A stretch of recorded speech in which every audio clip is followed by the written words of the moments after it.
నమస్కారం ఘంటారావానికి స్వాగతం. ముందుగా ప్రధాన అంశాలు. విజయవంతంగా బుడమేరు గండ్ల పూడ్చివేత, మళ్లీ వరద పెరిగినా కట్ట తెగకుండా పటిష్ట చర్యలు.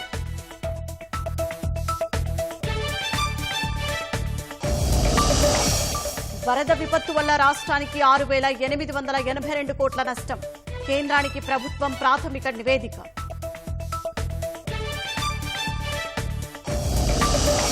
విజయవాడలో మళ్లీ లోతట్టు ప్రాంతాలు జలమయం, నిత్యావసరాల పంపిణీకి ప్రతిబంధకంగా మారిన వర్షం.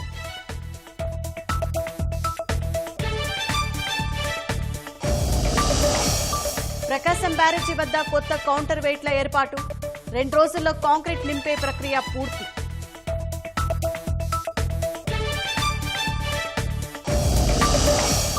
రాజమహేంద్రవరం శివారు ప్రాంతాల్లో చిరుతపులి సంచారం, సీసీ కెమెరాల్లో దృశ్యాలు, అటవీ అధికారులు అప్రమత్తం.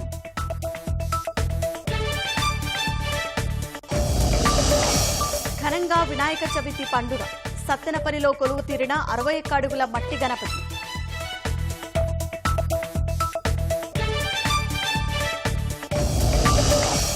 మణిపూర్ జిరిబాం జిల్లాలో మరోసారి అల్లర్లు, సాయుధుల దాడుల్లో 6 మృతి.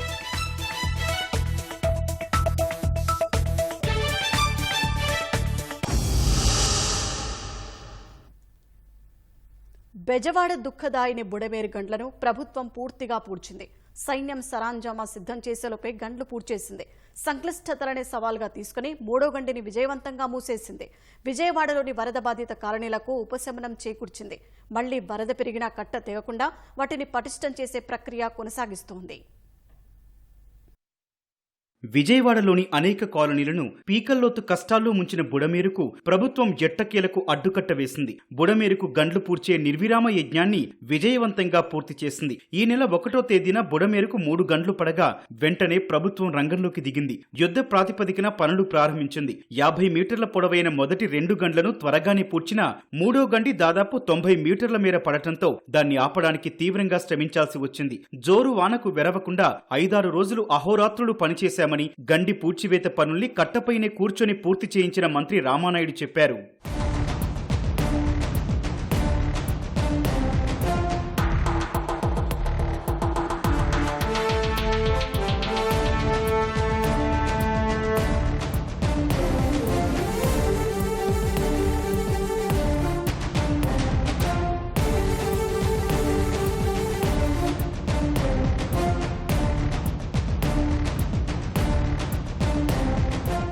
దీనికి మార్గం అనేది సవ్యంగా లేదు. దీన్ని ఎట్లా ఫిల్ చేయాలనేటువంటి ఆలోచన కూడా లేనిటువంటి స్థితిలో 100% కంప్లీట్ చేసాం. ఈ కంప్లీట్ చేయడం వల్ల రిజల్ట్ కూడా మీరు చూస్తూ ఉన్నారు. ఏదైతే ఇటువైపు ఎంత నీరు స్టాగ్నేట్ అయి ఉంది, అదేవిధంగా మనం క్లోజ్ చేసిన తర్వాత చూస్తే నిన్నటిదాకా జలాశయాల మాదిరిగా కనిపించేవన్నీ కూడా ఇప్పుడిప్పుడే మళ్ళీ పొలాలు బయటపడుతున్నాయి, చెట్లు బయటపడుతూ ఉన్నాయి, రోడ్లు బయటపడుతూ ఉన్నాయి. వేరే వాళ్ళు ఏ ప్రభుత్వం ఉన్నా కూడా దీన్ని వదిలేసి బుడమేరు తగ్గితే నీరు తగ్గినట్టు, బుడమేరు పెరిగితే నీరు పెరిగినట్టు, మళ్ళీ వేసవకాలం వరకు కూడా దీని పని మేము చూడలేమని చేతులు దులిపేసుకునేటువంటి పరిస్థితి. ఇది పని చేసేటువంటి ప్రభుత్వం కాబట్టే ఈరోజు మేమందరం కూడా క్షేత్రస్థాయిలో పనిచేసి ఈ యొక్క విజయవంతంగా ఏదైతే ఈ గండిల్ని మనం పూడ్చగలిగాం. బుడమేరు ఆపరేషన్లో అనేక సంక్లిష్టతలు సవాళ్లు విసిరాయి. గండ్లు పడిన చోటకు వాహనాలు వెళ్లడానికి దారి లేదు. దానికోసం అప్రోచ్ రోడ్డు వేయడానికే 1 రోజు పట్టింది. ఒక వాహనం వస్తే మరో వాహనం వెళ్లడానికి వీల్లేదు. అలాంటి చోట ర్యాంపు వేసుకుని పనులు చేపట్టారు. దాదాపు 1500 టిప్పర్ల రాళ్లు, మట్టిని తరలించారు. జోరు వానలకు వాహనాలు దిగబడినా వాటిని ప్రొక్లైన్లతో లాగిస్తూ రేయింబవళ్లు పనులు కొనసాగించారు. కేంద్ర ప్రభుత్వంతో మాట్లాడి సైన్యాన్ని మోహరించారు. కానీ వారు చెప్పినట్లు చేయడానికి సమయం పట్టే అవకాశం ఉండడంతో రాష్ట్ర ప్రభుత్వం, సైన్యం వేర్వేరుగా ప్రయత్నాలు కొనసాగించాయి. కొన్ని ఇనుప జాలీల్ని సైన్యం గండిపడిన ప్రాంతానికి తెప్పించినప్పటికీ ఆలోపే గండిని రాష్ట్ర ప్రభుత్వం పూర్చేయించింది. వాతావరణం సహకరించి ఉంటే ఇంకో రోజు ముందే పనులు పూర్తయ్యేవని కాంట్రాక్టర్ చెప్పారు. బెడ్ నుంచి 3 నుంచి 4 మీటర్ల డెప్త్ ఉందండి.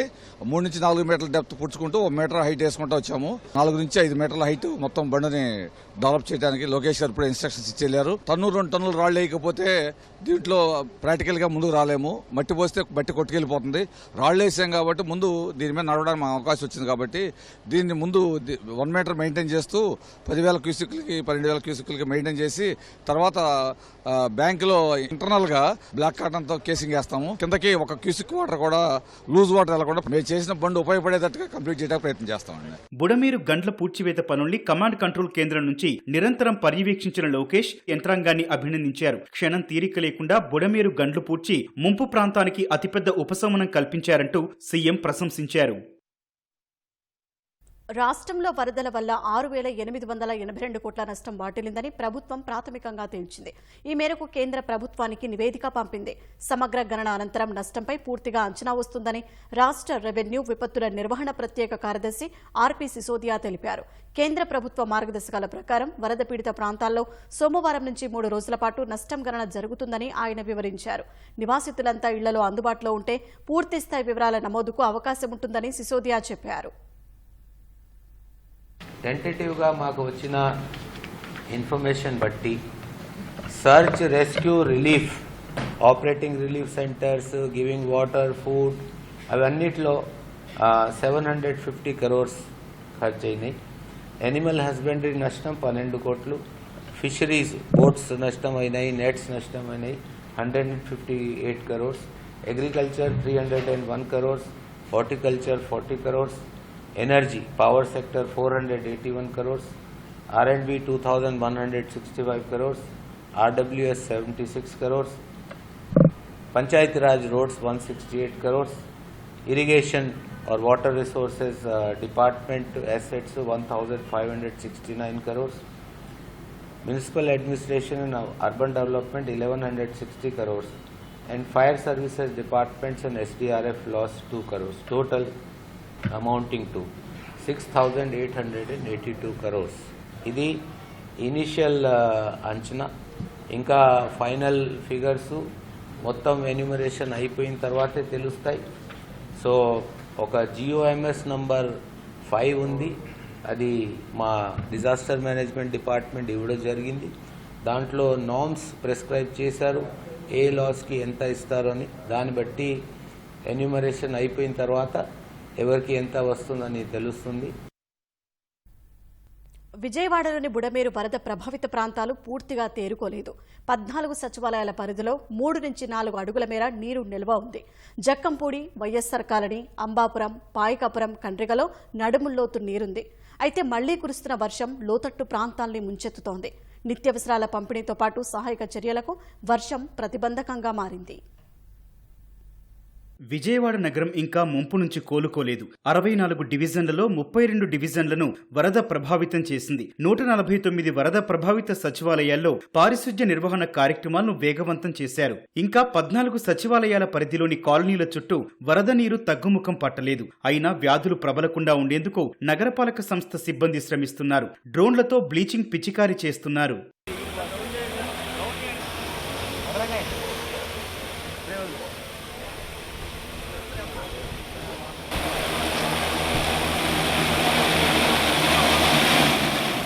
గత 5 రోజుల నుంచి ఇక్కడ శానిటేషన్ ఎటువంటి ఇబ్బంది లేకుండా సక్రమంగా చేస్తున్నాం. శానిటేషన్ కానీ బ్లీచింగ్ కానీ ప్రతి వార్డులోనూ చలించడం జరుగుతుంది.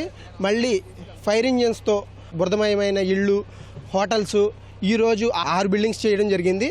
ప్రతిరోజు కూడా రోడ్స్ అన్ని క్లీన్గా ఉండేటట్టుగా చర్యలు తీసుకుంటున్నాము. 4 days నుంచి ఈ యొక్క డ్రోన్స్ పెట్టడం వలన అన్ని చోట్ల కూడా సోడియం హైపోక్లోరైడ్ అని చెప్పేసి అది బ్లీచింగ్ పౌడర్ లిక్విడ్, అది దానివల్ల ఏంటంటే వైరస్లు కలరా కానీ మసూచి కానీ రాకుండా మనం ఆపడానికి ఎక్కువ అవకాశం ఉంది. కాబట్టి యాంటీలార్వా ఆపరేషన్స్ కూడా ఇప్పటి నుంచే స్టార్ట్ చేస్తే ఫర్దర్ 1 week తర్వాత ఇది బ్లాస్ట్ అవ్వకుండా ఆపడం కోసం అని చెప్పని యుద్ధ ప్రాతిపదిక మీద కొన్ని వేల మంది చేయాల్సిన పనిని హైటెక్ విధంలో ఆలోచించి మన చంద్రబాబు నాయుడు గారు ఇచ్చిన ఆదేశాల మేరకు ఈ యొక్క డ్రోన్స్ ఉపయోగించి మొత్తాన్ని కూడా బ్యాక్టీరియాను కంట్రోల్ చేయడం జరుగుతుంది. వరద ముంపు కాలనీలో 110 అగ్నిమాపక వాహనాల సహకారంతో బురద, చెత్తా చెదారాలతో పాటు పేరుకుపోయిన మట్టి, ఇసుక, వ్యర్థాలను కడిగి శుభ్రం చేస్తున్నారు. 39 సచివాలయాల పరిధిలో 100% పారిశుధ్య పనులు పూర్తి చేయగలిగారు. సుమారు 15,000 ఇళ్లు, దుకాణాలను అగ్నిమాపక వాహనాలతో శుభ్రం చేశారు. నీళ్లు నిండిపోయి ఉన్న ప్రదేశాలలో అగ్నిమాపక వాహనాలు, ప్రజారోగ్య శాఖ పంపు సెట్ల ద్వారా వరద నీటిని బయటకు తీస్తున్నారు.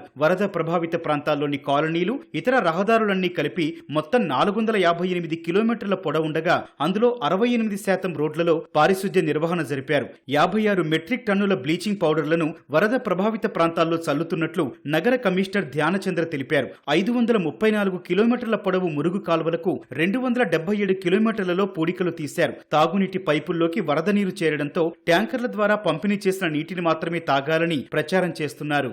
వరద ప్రభావిత ప్రాంతాలైన K L Rao Nagar, Urmila Nagar, Nizam gate, Kabela, iron yard, H B colony, Singh Nagar, Bombay colony, Nandamuri Nagar, Shantinagar, పాత రాజరాజేశ్వరిపేట, కొత్త రాజరాజేశ్వరిపేటలో ఇంకా వరద నీరు మోకాళ్లోతు వరకు ఉంది. వరద నీటి వల్ల రాజీవ్ నగర్, కండ్రిక, ఎన్ఎస్సి బోస్ నగర్, ప్రకాష్ నగర్, ఉడా కాలనీలో ప్రజలు తాగునీరు అందక ఇబ్బందులు పడుతున్నారు. ఈ ప్రాంతాల్లో ట్రాక్టర్ల సంఖ్య పెంచారు. పాయకాపురం, పైపుల రోడ్డు, కండ్రిక, రాజరాజేశ్వరిపేటలో వరద తగ్గినా ప్రజల ఇబ్బందులు తీరలేదు. కండ్రిగ నుంచి పైపుల రోడ్డుకు వెళ్లే ప్రధాన రహదారిలో మోకాళ్ల లోతు నీరు ఉంది. ట్రాక్టర్లు, ప్రొక్లైన్ల ద్వారా స్థానికులు రాకపోకలు సాగిస్తున్నారు.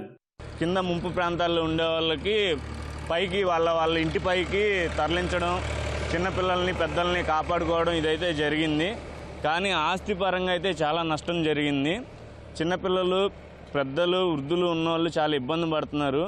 ఎప్పుడు బయట ప్రాంతాల నుంచి విజయవాడకి వలస వచ్చేవాళ్ళు, కానీ విజయవాడలో సింగనార్ నుంచి పాయకాపురం, కండ్రిక, రాజనారు, తర్వాత ఈ చుట్టుపక్కల ఉన్న రాజరాజేశ్వరిపేట, నాకు తెలిసిన ఏరియాల వరకు ఇక్కడ నుంచి వలస వెళ్ళిపోయే పరిస్థితి ఈ జరుగుతుంది. చాలామంది ఇల్లు ఖాళీ చేసి వెళ్ళిపోయారు. మా ఇంట్లో మొత్తం మునిగిపోయినాయి. అన్నీ చాలా పరుపు, మంచం, బీరు, వాషింగ్ మిషన్ అన్నీ పోయినాయి.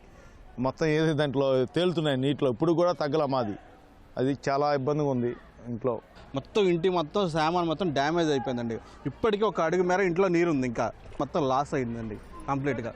Ajit Singh Nagar, Andhraprabha colony, UDA colony, Payakapuram, Kandriga, Ambapuram, Nandamuri Nagar, Indiranayak Nagar, Jakkampudi colony, Y S R colony, Sitara centre, Kabela centre, labour colony, Dasaratha వీధి, మిథులా నగర్ తదితర ప్రాంతాల్లో ఇప్పటికీ మోకాళ్ల లోతు నుంచి నడుం లోతు వరద నీటిలోనే స్థానికులు సహవాసం చేస్తున్నారు. శివారు ప్రాంతాలకు ఆహారం, త్రాగునీరు, పాలు వంటి అత్యవసరాలు వెళ్లడం లేదనే ఆవేదన బాధితుల నుంచి వ్యక్తమవుతోంది. కొన్ని చోట్ల విద్యుత్ సరఫరాను పునరుద్ధరించినప్పటికీ జక్కంపూడి, అంబాపురం, పాయకాపురం సమీప ప్రాంతాల్లో 7 రోజులుగా కరెంటు పునరుద్ధరణకు వీలు కాకపోవడంతో చిమ్మ చీకట్లలోనే బాధితులు కాలం వెళ్లదీస్తున్నారు. అత్యవసర పరిస్థితుల్లో ఉన్న వారిని బోట్లు, ట్రాక్టర్ల ద్వారా ఒక చోట నుంచి మరో చోటుకు తరలిస్తున్నారు. బయటకు రాలేని వారికి నేరుగా ఇంటి వద్దకే ఆహారాన్ని అందించేందుకు అన్ని రకాల చర్యలు తీసుకుంటున్నారు. అవసరానికి మించి ఆహారం సరఫరా అవుతున్నప్పటికీ కాలనీలోని ముందున్న వారంతా ఎక్కువ పరిమాణంలో తీసుకుని నిల్వ ఉంచుకోవడంతో శివారు ప్రాంత వాసులకు చేరడం లేదు.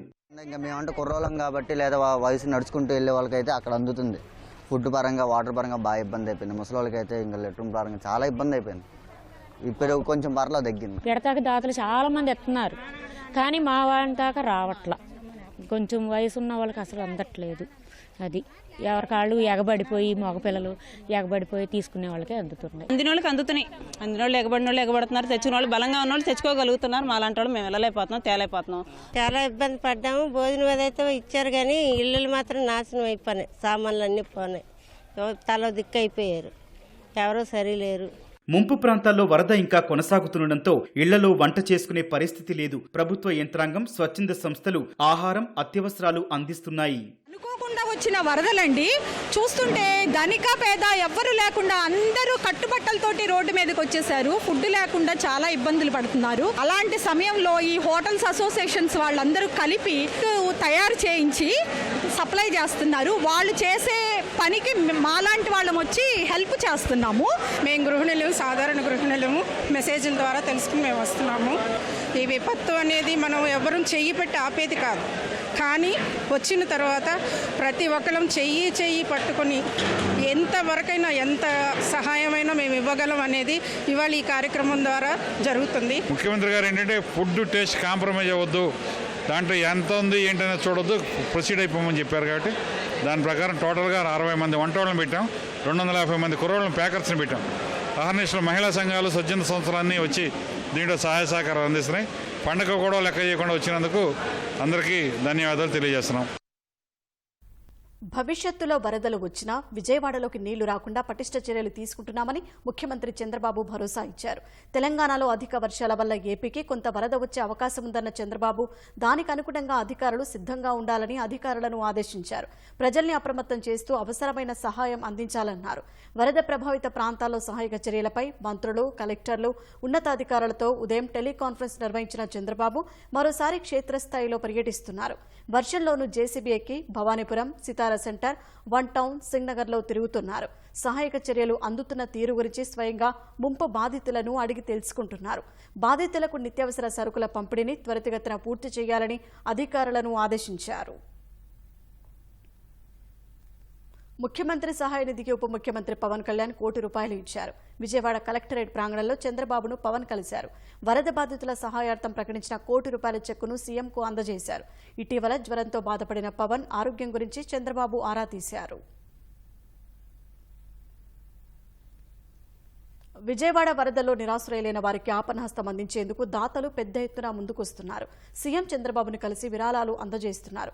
వరుణ్ గ్రూప్ తరపున వల్లూరిపల్లి లక్ష్మీకిషోర్, వరుణ్ దేవ్ సంయుక్తంగా ₹2 కోట్లు, ఆర్వీఆర్ సంస్థ డైరెక్టర్ శర్నాల గణేష్ కోటి, ఏపీ సబ్ రిజిస్ట్రార్ అసోసియేషన్ 25 లక్షలు, సిబార్ ఇన్స్టిట్యూట్ తరపున డాక్టర్ కృష్ణప్రసాద్ 10 లక్షలు విరాళం అందజేశారు. The institute of cost accounts of India తరపున ఎస్ఎన్ పూర్ణిమ 5 లక్షలు, శాంతి వరలక్ష్మి 1,25,000 సాయం చేశారు. వీరితో పాటు పలువురు టీడీపీ నేతలు సీఎం చంద్రబాబుకు చెక్కులు అందజేశారు. వరద బాధితులు పూర్తిగా కోలుకునే వరకు ఇంటికి వెళ్లనున్న సీఎం చంద్రబాబు వినాయక చవితిని విజయవాడ కలెక్టరేట్లోనే జరుపుకున్నారు. కలెక్టరేట్ ఆవరణలో ఏర్పాటు చేసిన వినాయక మండపంలో పూజలు చేశారు. సీఎంతో పాటు మంత్రులు, అధికారులు పూజా కార్యక్రమాల్లో పాల్గొన్నారు. ఆ తర్వాత ఉప ముఖ్యమంత్రి పవన్ కళ్యాణ్, లోకేష్ తదితర మంత్రులు కూడా వినాయకుడిని దర్శించుకున్నారు.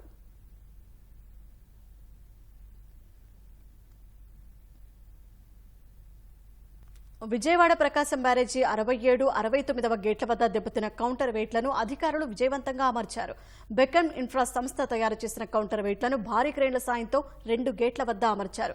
భారీ వర్షంలోనే ఇంజనీర్లు, సిబ్బంది గేట్ల వద్ద మరమ్మతు పనులు పూర్తి చేశారు. కీలకమైన పనులు పూర్తి కావడంతో బ్యారేజీలో అడ్డుగా ఉన్న పడవల తొలగింపుపై అధికారులు దృష్టి సారించారు. భవిష్యత్తులో ఎగువ నుంచి భారీ పడవలు వచ్చి ప్రకాశం బ్యారేజీని ఢీకొట్టినా ఏమాత్రం దెబ్బతినవని రీతిలో కొత్త కౌంటర్ వెయిట్లు అమర్చినట్లు బెకన్ ఇన్ఫ్రా సంస్థ ఎండీ కృష్ణమోహన్ తెలిపారు.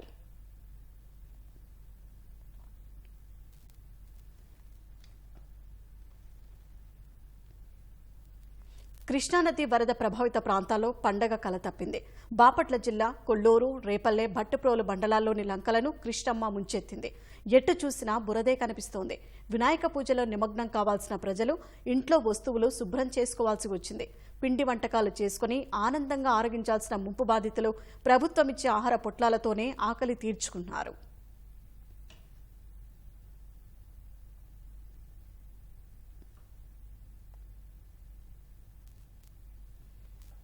రాజమహేంద్రవరం శివారు జనావాసాల్లో చిరుతపులి సంచారం తీవ్ర కలకలం రేపుతోంది.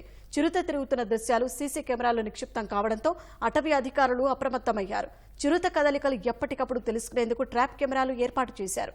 ప్రజలు అప్రమత్తంగా ఉండాలని, సాయంత్రం 6 గంటల తర్వాత బయట తిరగొద్దని విజ్ఞప్తి చేస్తున్నారు.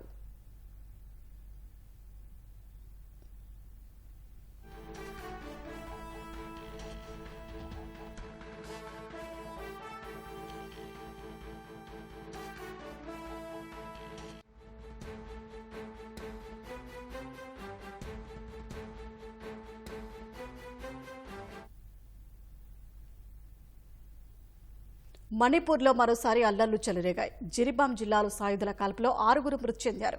నంగ్చప్పి గ్రామంలో ఒక ఇంట్లోకి చొరబడిన కుకీ మిలిటెంట్లు నిద్రిస్తున్న ఒక వృద్ధుడిని కాల్చి చంపారని పోలీసులు తెలిపారు. అనంతరం గ్రామ రక్షణ వాలంటీర్లుగా ప్రకటించుకున్న మైతే సాయుధులు కుకీ తెగవారిపై కాల్పులకు దిగారని వెల్లడించారు. ఈ కాల్పుల్లో మరో 5గురు చనిపోయారని వెల్లడించారు.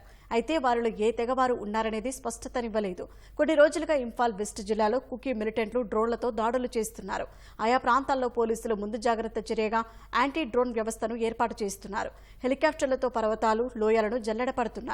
శుక్రవారం బిష్టుపూర్పై మిలిటెంట్లు రాకెట్ దాడులు చేసేందుకు ఉపయోగించిన బంకర్లను భద్రతా బలగాలు ధ్వంసం చేశాయి.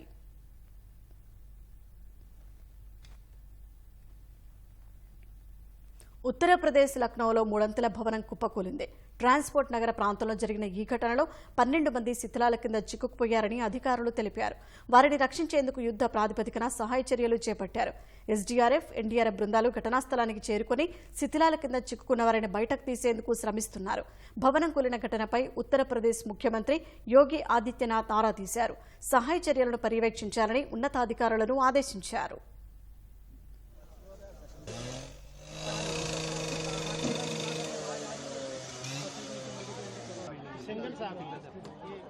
सिंगल साहब की बिल्डिंग पूरा नाम नहीं पता।